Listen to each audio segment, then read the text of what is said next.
প্রিয় শিক্ষার্থী বন্ধুরা, কেমন আছো? নিশ্চয়ই ভালো আছো। অনেক বন্ধুরা ভাবছে ঘরে বসে কি ভালো থাকা যায়, কিন্তু পরিস্থিতি যেরকম, ব্যবস্থা সেরকম। চারিদিকে মহামারী করোনা আক্রমণ করেছে। আর বন্ধুরা, শীত আগত, আর শীতে করোনা ভাইরাসের সংক্রমণ বেশি হয়। তাই এ সময় অবশ্যই ঘরে থাকতে হবে, নিরাপদে থাকতে হবে। তাই এসো বন্ধুরা, ঘরে থাকি, নিরাপদে থাকি, আর ঘরে বসে শিখতে থাকি। তাই সাহস নকাটি মাধ্যমিক বিদ্যালয়ের অনলাইন ক্লাসে সবাইকে স্বাগত। তা বন্ধুরা, আজকে নবম দশম শ্রেণীর বাংলা সাহিত্য থেকে মানুষ কবিতা নিয়ে আলোচনা করব। তা বন্ধুরা, মানুষ কবিতা লিখেছেন কবি কাজী নজরুল ইসলাম। তা অনেকেই বলছে যে কবি কাজী নজরুল ইসলাম বিদ্রোহী কবি, তাই না? অবশ্যই বিদ্রোহী কবি, আমাদের জাতীয় কবি। আর কবি কাজী নজরুল ইসলামের ডাকনাম বা ছোটবেলায় তাকে দুখু মিয়া বলে ডাকা হতো। কেন দুখু মিয়া ডাকা হতো? কারণ তার জীবনটা অনেক দুঃখে দুঃখে বা কষ্টে বড় হয়েছে। যাই হোক বন্ধুরা, কাজী নজরুল ইসলাম 11ই জ্যৈষ্ঠ 1306 বঙ্গাব্দ জন্মগ্রহণ করেন। ইংরেজি 1899 সাল 24শে মে 1899 সাল। তা বন্ধুরা, 1899 সালে কিন্তু আরো দুইজন কবি বা লেখকের জন্মগ্রহণ করেছে। কে কে বলতে পারবো? হ্যাঁ, বনফুল অর্থাৎ বলাই চাঁদ মুখোপাধ্যায়, আর হচ্ছে আমাদের কবি জীবনানন্দ দাশ। বলাই চাঁদ মুখোপাধ্যায় 1899 সালের 19 জুলাই জন্মগ্রহণ করেছিলেন, আর কবি জীবনানন্দ দাসও 1899 সালে জন্মগ্রহণ করেছিলেন। তা কাজী নজরুল ইসলাম কোথায় জন্মগ্রহণ করেছিলেন? ভারতের পশ্চিমবঙ্গ রাজ্যের বর্ধমান জেলার আসানসোল মহকুমার জামুরিয়া ব্লকে চুরুলিয়া গ্রামে জন্মগ্রহণ করেন। তা কবির পিতার নাম কাজী ফকির আহমেদ, দাদার নাম ছিল কাজী আমিরুল্লাহ। তার চাচা ছিলেন কাজী ফজলে করিম। কাজী ফজলে করিম লেঠু গানের দলের সাথে সংযুক্ত ছিলেন। লেঠু গানটা কি? লাল অঞ্চলের গান, নৃত্য, কবিতার সংমিশ্রণে একটা ভ্রাম্যমান দল, সেটা হচ্ছে লেঠো। মাতা কাজী ফকির আহমেদের দ্বিতীয় স্ত্রী ছিলেন জায়দা খাতুন। সেই দ্বিতীয় স্ত্রীর ষষ্ঠ সন্তান হচ্ছে কাজী নজরুল ইসলাম বা আমাদের দুখু মিয়া। কবির মাতার নাম। কবি বিবাহ করেছিলেন। প্রথমে কবির জীবনের একটা ঘটনা আছে। প্রথমে তিনি বিয়ে করেছিলেন নার্গিস আসান খানম সাথে যখন বিয়ে হয়, তখন কাবিল নামায় লেখা থাকে যে কবিকে ঘর জামায় থাকতে হবে, কিন্তু কবি সেটা জানতেন না। বাসর রাত্রে যখন জানতে পারলেন যে কাবিল নামায় ঘর জামাই থাকার কথা আছে, তখন কবি ওই বাসর রাত্রে পালিয়ে যান। পরবর্তীতে কুমিল্লার বিরাজ সুন্দরীর মেয়ে উর্মিলা দেবীকে বিবাহ করেন। তা আমাদের কবি জন্মগ্রহণ করেন 1899 সালে। 1899 সালে কবি জন্মগ্রহণ করেছিলেন। আমাদের কবির পিতার নাম হচ্ছে কাজী ফকির আহমেদ। কাজী ফকির আহমেদ ইমাম ছিলেন, হ্যাঁ, এবং মায়ের খাদেম ছিলেন। কাজী ফকির আহমেদ 1908 সালে মৃত্যুবরণ করেন। তখন কবির বয়স মাত্র 9 বছর। এই 9 বছরের কবি তখন পিতৃহারা হলেন। তখন ওই মক্তবে উনি মুয়াজ্জিনের কাজ করতেন, সেখান থেকে কিছু পয়সা রোজগার হতো, সংসার চালাতো। কবির বয়স যখন 10 বছর, তখন মক্তব থেকে নিম্ন মাধ্যমিক পাশ করে ওই মসজিদের মক্তবের কাজ করতেন। 1900 এরপরে কবি লেঠু গানের দলের সাথে যুক্ত হয়। যেহেতু কবির চাচা ফজলে করিম লেঠুগালের সাথে ছিল, তার অনুপ্রেরণায় লেঠুগালের দলের সাথে যুক্ত হয়। লেঠুগালের কবি সে সময় ছিল শেখ চকর এবং বাসুদেব। তাদের সাথে খুব ভালো, কবির প্রতিভা দেখে তাদের সাথে খুব ভালো ঘনিষ্ঠতা হয়। ওখান থেকে আবার চলে আসে 1910 সালে লেঠুর গানের দল ছেড়ে উনি ছাত্র জীবনে চলে আসেন। প্রথমে রানীগঞ্জের সিয়াফশোল রাজ স্কুলে, সেটার পরবর্তী নাম হচ্ছে মাথুন উচ্চ ইংরেজি স্কুল, পরবর্তীতে নাম হচ্ছে নবীনচন্দ্র ইনস্টিটিউশন। এই নবীনচন্দ্র ইনস্টিটিউশনের ওই সময়কার প্রধান শিক্ষক ছিলেন কুমুদ রঞ্জন মল্লিক। এই কুমুদ রঞ্জন মল্লিক তার একটা লেখনীতে কবি সম্পর্কে লিখেছেন, ছোট সুন্দর ছলমনে ছেলেটি আমি ক্লাস পরিদর্শন করতে গেলে সে আগেই প্রণাম করিত। আমি হাসিয়া তাহাকে আদর করিতাম, সে বড় লাজুক ছিল। তাহলে কবি যে নমনীয় ছিল, ভদ্র ছিল, নমনীয়তা ছিল, সেটা কিন্তু এই প্রধান শিক্ষক কুমুদ রঞ্জন মল্লিকের লেখনীতে উঠে আসে। তারপরে কবি ষষ্ঠ শ্রেণীতে পড়ার পরে সে প্রথমে আবার বাসুদেবের কবির দলেতে চলে যান। তারপরে সেখান থেকে আবার ফিরে এসে আসানসোলের চা রুটির দোকানে রুটি বানানোর কাজ নিলেন, কারণ সংসার চলে না। তখন রুটি বানিয়ে কিছু পয়সা হতো, সেটা দিয়ে সংসার চলতো। আর এই রুটির দোকানে বসে বসে বিভিন্ন ধরনের গান রচনা করত। যেহেতু লেঠুর দলের আগে ছিল, ওখান থেকে এসছে, এখনো সেই গানগুলো তৈরি করা বা বসে বসে সুর করা, এটা কবি সবসময় করতেন।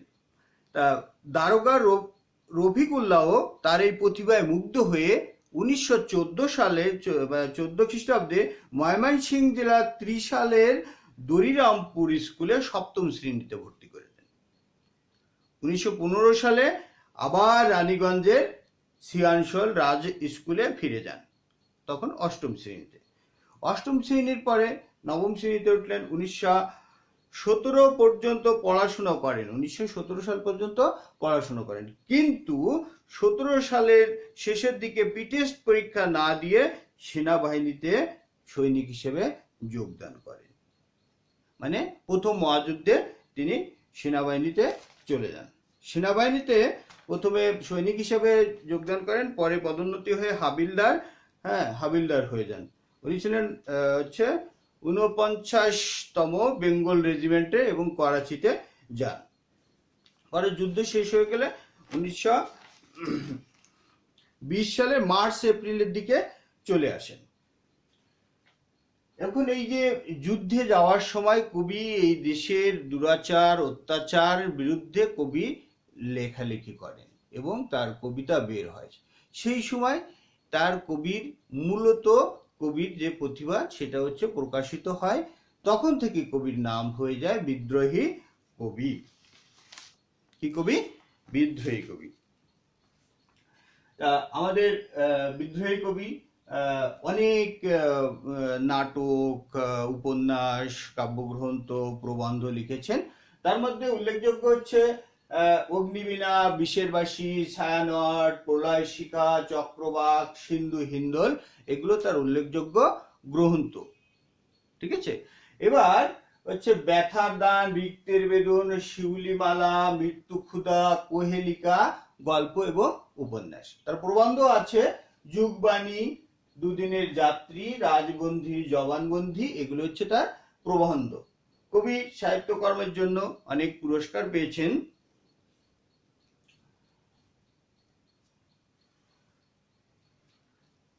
কবি একটা জিনিস বলা দরকার, কবি মাত্র 40 বছর বয়সে দুরারোগ্য ব্যাধিতে ভুগে তার শ্বাস রোধ হয়ে যায় এবং তার স্মৃতিশক্তি হারিয়ে যায়। তা কবি বাংলাদেশ স্বাধীন হওয়ার পরে কবিকে হচ্ছে 1972 সালে বাংলাদেশে আনা হয়। 1976 সালে কবির নাগরিকত্ব দেওয়া হয় এবং কবিকে জাতীয় কবিতে স্বীকৃতি দেওয়া হয়। কবিকে 1972 সালের 24শে মে বাংলাদেশে আনা হয়। তারপরে কবি 1976 সালে 21শে পদক, 1977 সালে স্বাধীনতা পদক এবং পদ্মভূষণ পদক লাভ করেন। 1945 সালে জগত্তারিণী স্বর্ণ পদক লাভ করেন এবং 1974 সালে ঢাকা ইউনিভার্সিটি কবিকে ডিলিট উপাধি প্রদান করেন।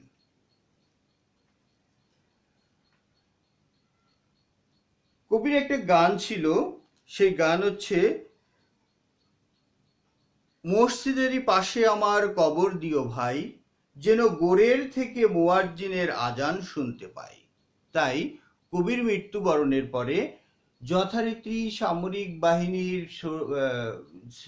সেলুটের মাধ্যমে, সম্মানের মাধ্যমে কবিকে ঢাকা ইউনিভার্সিটির প্রাঙ্গণে যে মসজিদ আছে সেই মসজিদ প্রাঙ্গণে, কেন্দ্রীয় মসজিদের প্রাঙ্গণে কবি সমাধিত করা হয়েছে। যারা ঢাকা ইউনিভার্সিটিতে গিয়েছো তারা অবশ্যই আমাদের জাতীয় কবির গুরুস্থান দেখেছো। আর কবি 1976 সালের বা 76 খ্রিস্টাব্দে 29শে আগস্ট মৃত্যুবরণ করেন। এই ছিল আমাদের কবির সংক্ষিপ্ত পরিচয়। এখন কবি যে মানুষ কবিতাটা কাজী নজরুল ইসলামের সাম্যবাদী কাব্যগ্রন্থ থেকে সম্পাদনা করে সংকলিত করা হয়েছে। সাম্যবাদী, সাম্য অর্থাৎ সমান, সবাইকে সমান, সেখানে হচ্ছে মানুষ কবিতা, মানুষ যে সব মানুষই যে সমান সেটা তার কবিতার লেখনীতে চলে আসছে। এই কবিতাটা কিন্তু অল্প পরিমাণ তোমাদের পাঠ্য বইতে সংযোজিত করা হয়েছে, আর বড় বইতে তোমরা পুরোটা পাবে। তা কবিতাটা একটু পড়ি। মানুষ, কাজী নজরুল ইসলাম। গাহি সাম্যের গান, মানুষের চেয়ে বড় কিছু নাই, নহে কিছু মহিয়ান। নাই দেশ কাল পাত্রের ভেদ, অভেদ ধর্ম জাতি। সব দেশে সব কালে ঘরে ঘরে তিনি মানুষের জ্ঞাতি। পূজারি দুয়ার খোলো, ক্ষুধার ঠাকুর দাঁড়ায়ে দুয়ারে, পূজার সময় হলো। স্বপন দেখিয়া আকুল পূজারি খুলিল ভজনালয়। দেবতার বারে আজ রাজা টাজা হয়ে যাবে নিশ্চয়। জীর্ণ বস্ত্র, শীর্ণ গাত্র, ক্ষুধায় কণ্ঠ ক্ষীণ। ডাকিল পান্থ, দ্বার খোলো বাবা, খায়নি তো 7 দিন। সহসা বন্ধ হলো মন্দির, ভোকারি ফিরিয়া চলে। তিমির রাত্রি পথ জুড়ে তার ক্ষুধার মানিক জলে। ভুকারি ফুকারি কয়, ওই মন্দির পূজারীর, হায় দেবতা তোমার নয়। মসজিদে কাল সিন্নিয়া ছিল, অডেল গোস্ত রুটি। বাঁচিয়া গিয়াছে মোল্লা সাহেব হেসে তাই কুটি কুটি। এমন সময় এলো মুসাফির, গায়ে অজারির চিন। বলে, বাবা আমি ভুকা ফাঁকা আছি, আজ নিয়ে 7 দিন। তেড়িয়া হইল হাকিল মোল্লা, ভেলা হলো দেখি লেঠা। ভুকা আছো, মরো, গো ভাগাড়ে গিয়া, নামাজ পড়িস বেটা। ভুকারে কইল, না বাবা। মোল্লা হাকিল, তাহলে শালা সুজা পথ দেখ। গোস্ত রুটি নিয়ে মসজিদে দিল তালা। ভুকারি ফিরিয়া চলে, চলিতে চলিতে বলে, 80টা বছর কেটে গেল, আমি ডাকিনি তো তোমায় কবু। আমার ক্ষুধার অন্ন তা বলে বন্ধ করনি প্রভু। তবু মসজিদ মন্দিরে প্রভু নাই মানুষের দাবি। মোল্লা প্রুত লাগাইছে তার সকল দুয়ারে চাবি। কোথা চেঙ্গিজ, গজনী মাহমুদ, কোথা কালা পাহাড়। ভেঙে ফেল ওই ভজনালয়ের যত তালা দেওয়া দ্বার। ক্ষুধার ঘরে কে দেয় কপাট, কে দেয় সেখানে তালা। সব দ্বারে খোলা রবে, চালা সাবুড়ি ছাপল চালা। হায় রে ভজনালয়, তোমার মিনারে চড়িয়া ভণ্ড গায়ে স্বার্থের জয়। এই হচ্ছে কবিতাটা পড়লাম। এবার কবিতার একটু আমরা পড়ে পড়ে বুঝি। সেটা হচ্ছে, গাহি সাম্যের গান, মানে সমতার কথা বলছে কবি। মানুষের চেয়ে বড় কিছু নাই, নহে কিছু মহিয়ান। মহিয়ান হচ্ছে অতি মহান। তাহলে মানুষের চেয়ে বড় কিছু নেই। আমরা মানুষ, আমরা জানি আশরাফুল মাকলুকাত, মানুষ সৃষ্টির সেরা জীব। কিন্তু এই যে মানুষ একটা জীব, আবার অন্যান্য প্রাণীরাও একটা জীব। কিন্তু এই মানুষের মধ্যে আলাদা কিছু গুণাবলী আছে, মান আর হুঁশ। সম্মান এবং জ্ঞান। এই সম্মান আর জ্ঞান যদি না থাকে, তাহলে তাকে কিন্তু মানুষের কোটায় না ফেলায় অন্য প্রাণীদের কোটায় পড়বে। কারণ যারা এই মানুষ হয়েও অমানুষের মতো কাজ করে, আমাদের চারিপাশে দেখা যাচ্ছে যে মানুষেরা কারোর উপরে জুলুম করছে, অত্যাচার করছে, নানান ধরনের অপরাধ করছে, তাদের কি আমরা মানুষের কোটায় ফেলতে পারি? যদি মানবতা না থাকে, তাহলে তারা কিন্তু মানুষের কোটায় যায় না। তাই হচ্ছে, মানুষের চেয়ে বড় কিছু নাই, নাহে কিছু মহিয়ান। নাহি দেশ কাল পাত্রের বেদ, অভেদ ধর্ম জাতি। তার হচ্ছে দেশ কাল পাত্র, যেখানে যাও, বাংলাদেশ, ভারত, পাকিস্তান, অস্ট্রেলিয়া, যেখানে যাও মানুষ তো মানুষই। তাই বলছে দেশ কাল পাত্রের ভেদ, অভেদ ধর্ম জাতি। যে ধর্মে হোক না কেন, মানুষ তো মানুষই। সব দেশে সব কালে ঘরে ঘরে তিনি মানুষের জ্ঞাতি। মানুষের জ্ঞাতি মানে একই বংশজাত। মানুষ তো একই একই একই, একটা থেকে একটা, একটা থেকে একটা, এইভাবে বংশজাত। এবার একটা কাহিনী বলছে যে, পূজারি দুয়ার খোলো। পূজারি মানে হচ্ছে মন্দিরে যে পূজা অর্চনা করেন, তিনি হচ্ছে পূজারি। বলছে, পূজারি দুয়ার খোলো, ক্ষুধার ঠাকুর দাঁড়ায় দুয়ারে, পূজার সময় হলো। মানে ক্ষুধায় কাতর একটা মানুষকে দেবতার সাথে তুলনা করা হয়েছে, যে ক্ষুধার ঠাকুর দাঁড়ায় দুয়ারে, পূজার সময় হলো। স্বপন দেখিয়া আকুল পূজারি খুলিল ভজনালয়। মধ্যরাত্রে যেমন এরকম ঠকঠক করেছে, তখন পূজারি ভাবছে কি, মানে যে আমার আজকে বোধহয় দেবতা চলে আসছে, হ্যাঁ, আমাকে কোথাও বর ঠর আশীর্বাদ ঠার দেবে বড় কিছু। তো স্বপন দেখিয়া আকুল পূজারি খুলিল ভজনালয়, খুলে দিল। দেবতার পরে আজ রাজা ঠাজা হয়ে যাবে নিশ্চয়। জীর্ণ বস্ত্র মানে একদম মলিন, বাদ দেওয়া, পরার উপযুক্ত না। জীর্ণ বস্ত্র, শীর্ণ গাত্র, একদম শুকনা শরীর। ক্ষুধায় কণ্ঠ ক্ষীণ, মানে শরীর দুর্বল কণ্ঠ। ডাকিল পান্থ, পান্থ মানে পথিক, ডাকছে, হ্যাঁ, দ্বার খোলো বাবা, খাইনি তো 7 দিন, সহসা বন্ধ হলো মন্দির। হ্যাঁ, এই কথা শুনে মন্দির বন্ধ করে দিল। ভুকারি ফিরিয়া চলে, তিমির রাত্রি, তিমির মানে অন্ধকার রাত্র, পথ জুড়ে তার ক্ষুধার মানিক জলে। মানিক, মুক্তা মানিক যেমন জল জল করে, আর ওর ক্ষুধায় পেটের ভিতরে যেন জল জল জল জল করছে, 7 দিন খায় না। হ্যাঁ, এই জন্য এই ক্ষুধার মানিকের সাথে তুলনা করা হয়েছে। ভুকারি ফুকারি কয়, ভুকারি ফুকারি মানে চিৎকার করে বলছে, ভুকারি ফুকারি কয়, ওই মন্দির পূজারীর, হায় দেবতা তোমার নয়। এবার আরেকটা ঘটনা, মসজিদে কাল সিন্নিয়া ছিল। হ্যাঁ, মানত করে অনেকেই সিন্নি দেয়। সিন্নি এক ধরনের সত্যনারায়ণরা কোনো পীরের উদ্দেশ্যে প্রদত্ত নৈবেদ্য বা মিষ্টান্ন। হ্যাঁ, মসজিদে কাল সিন্নি আসিল, অঢেল গোস্ত রুটি, মানে গোস্তও ছিল, রুটিও ছিল। বাঁচিয়া গিয়াছে মানে অনেকগুলো থেকে গিয়েছে, সেই পরিমাণ লোকজন আসে নাই, থেকে গিয়েছে। মোল্লা সাহেব হেসে তাই কোটি কোটি। মোল্লা সাহেবের খুব মানে যে একটু অনেক বেশি বেশি খাইতে পারবে, এমন সবাই এলো মুসাফির গায়ে আজারির চিন, মানে গায়ে একদম ছিন্ন ভিন্ন, চিন মানে চিহ্ন।